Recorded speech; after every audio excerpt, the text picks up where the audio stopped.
Hello world and hello Philippines. Welcome back to my channel guys. Mini vlog for a day. Ayan. Chinese food for a change tayo guys para maiba naman. Ayan. Nag-order kami ng beef brisket with barbecue sauce. Good for sharing. Ang dami ng order. Ayan yung kasama ko is buttered chicken. Tapos nag-order kami ng dessert. Ayan, reveal natin mamaya. Ayan guys, yung dessert. Kalain mo yun. Napakamura lang siya. Very budget friendly. Pero good for sharing na nagulat kami. Ang dami pala yan, yung serving. Ayan, masarap siya guys. Ang medyo disappoint ko lang dito yung sauce niya medyo salty. Pero nawala na yung saltiness niya pag once na na-mix nyo na sa rice guys. Ang sarap niya. Most try. 280 something lang yung price ng beef brisket with barbecue sauce.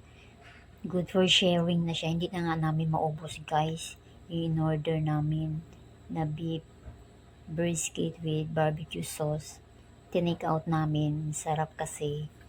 O, diba? 280 something. Tapos yun, nag-order pa kami ng hakaw. Masarap yung hakaw nila. Good for sharing din. So, tatlo lang kami. So, sobra na din sa aming tatlo. Tapos yun, the dessert reveal is mango sago and mango sago with black gulaman. Masarap siya guys, 50% lang yung sugar niya, hindi matamis.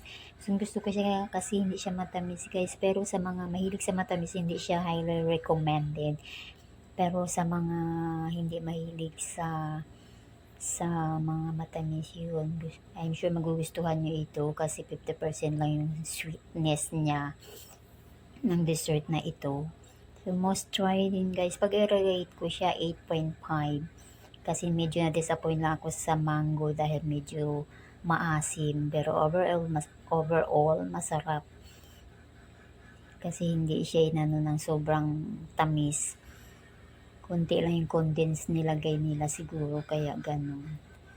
Okay guys, that's it for today's video. Thank you for watching.